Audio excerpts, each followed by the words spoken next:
Today is April 22nd, 2016. My name is Sylvia. Thank you so much for watching this video. I'm proud of myself because I auditioned for a play and got the lead. Wonderful short play by, her name is Kate Robards. I'm sure you'll be hearing from her in the future. And the play is wonderful. It's called Madame Pearl. I play the title role, sort of an old voodoo, hoodoo woman in the Bayou who is sort of a con artist, priestess, seer. There's always one in every little burg and every little village, and each one of them is one of a kind. They tell fortunes, they see the future, they get people to give them money, they make people feel better because there's a little bit of con artists involved in what they do. They probably also make people feel worse. I love this character. She is extremely promiscuous, and I am the biggest prude on the planet. So that was a real challenge, to be overtly sexual in a way I wasn't even that way when I was younger. That's been very interesting.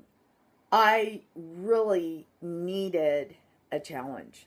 When I did the Blue Lady last year, I played 3 different characters in that movie. 3 very different women. One of them is about my age. The central character, Missy, probably between 45 and 50. And the other one was a woman younger than Missy who is psychically damaged because of emotional and sexual abuse. Missy was a plantation wife. Elizabeth is the slave who raised her and was her mammy.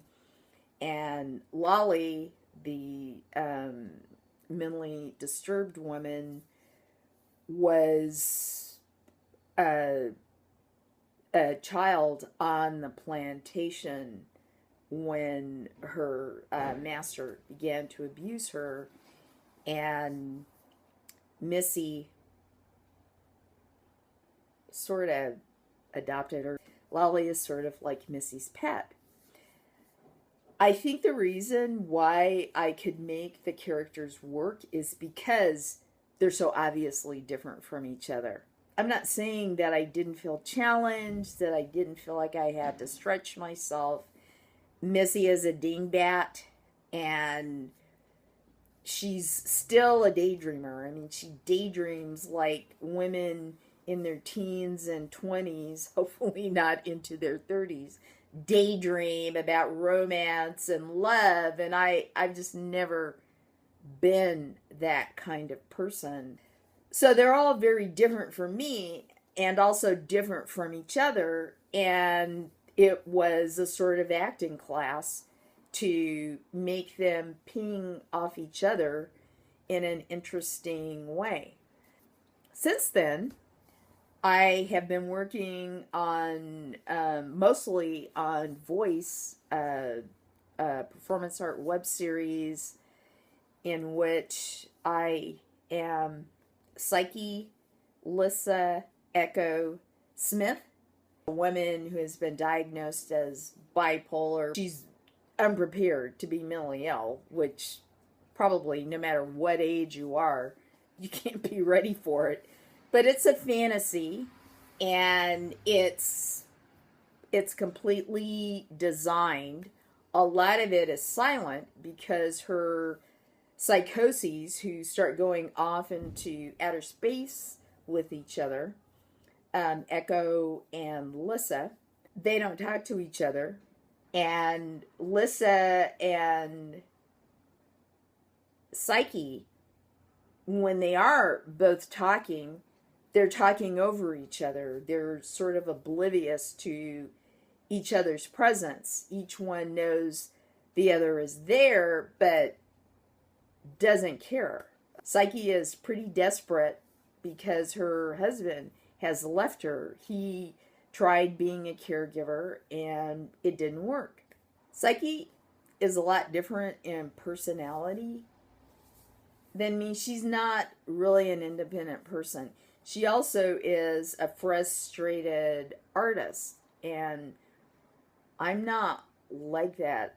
Just going through the motions, exercising those parts of your brain that are involved in making art helps keep the fire warm for when you are able to go back full force into your major project, or start a project that you've been wanting to but just couldn't dig into. So Psyche and I are just very different. She's frustrated. She's not used to being mentally ill. I had my first depression when I was 3.5.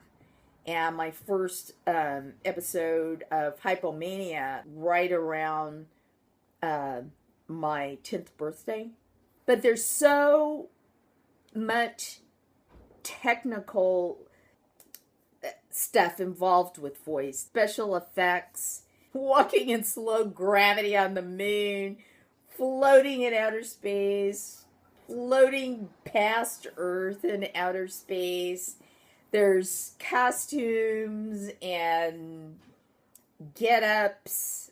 I think that I wanted to take a class. I was just going to take this great intensive, and I saw the posting for the part that I'm in now, and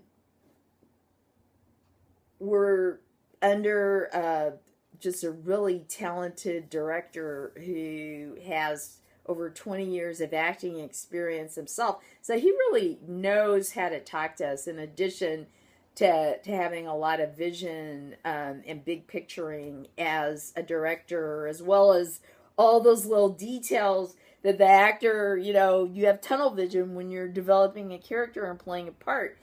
And there's a lot of details that you miss. There's a lot of opportunities you miss, and he's been great at guiding us and shaping the play. And that was like an acting class for me, because I'm interacting with other people, not people that I'm creating. They're like real bodies. There's 2 male characters and 2 female characters, different ages, different classes, different backgrounds, and it's been just a wonderful experience to have this opportunity, rather than to take one afternoon class, which is what I had planned. And I just feel unbelievably lucky, and I'm hoping that I will get lucky again at some point in the future when I feel like my acting skills are getting a little flat.